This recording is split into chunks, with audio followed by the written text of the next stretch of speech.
Today's bell work says to solve the equation for k. Show your work for each step on your whiteboard or notebook paper. We will need to see the steps for the discussions that will follow. Okay, so as you are working out this problem, we need to know that what we're trying to do is get the variable k completely alone on one side of the equation. There are technically a couple different ways you could really rearrange it, but we're going to work it the most sensible way possible. Obviously, the first thing that we need to do is to distribute the 6 to both the k and the 3. So bringing everything down, I've got ak minus 6 equals 6k plus 18 plus 6k.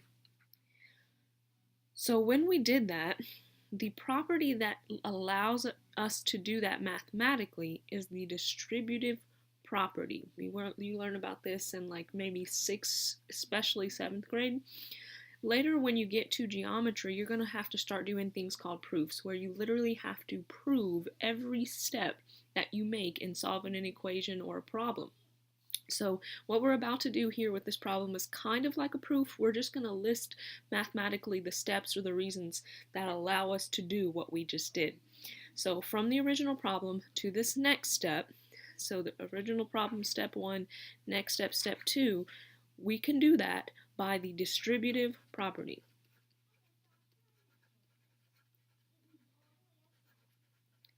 Okay, so moving on, we're going to go to step 3.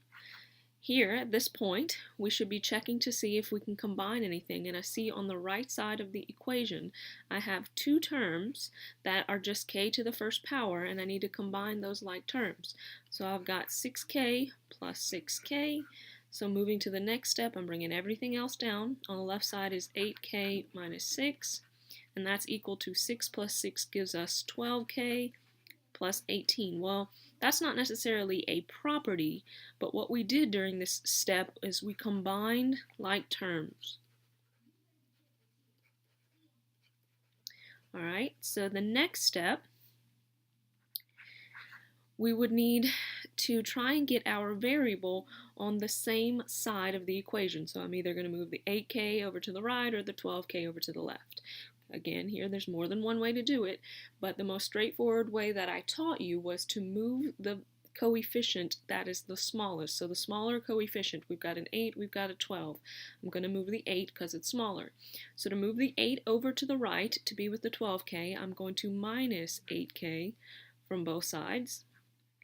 And the reason why I can do that is because this 8k is positive and it is being technically added to this negative 6 over here. So in order to move it across and to keep it a balanced equation, I have to use the opposite operation.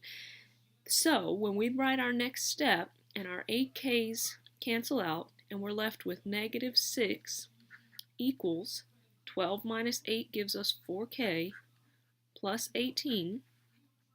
If they ask for a justification for what we just did, that is actually called the subtraction or subtractive property of equality.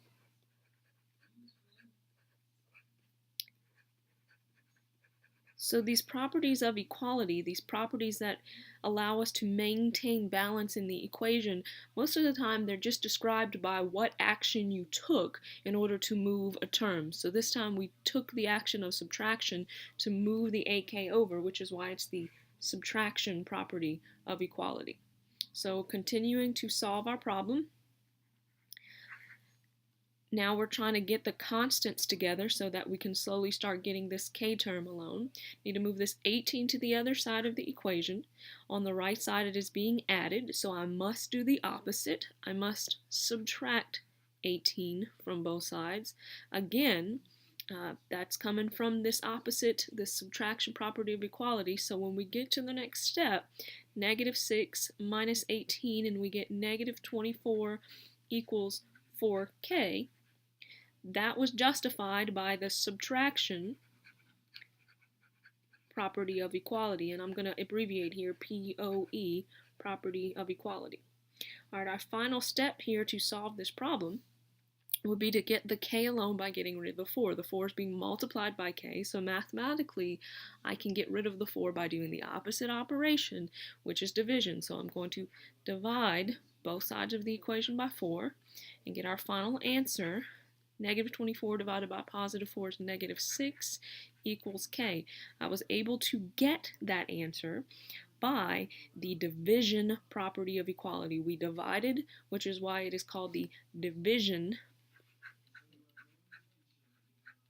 property of equality. So these are some properties that you really need to know, and you're going to have to be able to list on your quizzes or tests. Specifically, these properties of equality. Sometimes we're working these equations and we don't know why we're allowed to do that. We're just trying to memorize the process, which is why it's so confusing to us sometimes. If you understand why you're allowed to move a term, it helps understand it when it starts getting a little bit more difficult or the equation looks completely different. So some properties that did not occur in this particular example are going to be our multiplication property of equality and addition property of equality. So I'll give you some examples of those. So if I had something like x over the fourth equals 2. Well, to solve this problem, in order to isolate the variable, I would have to use multiplication.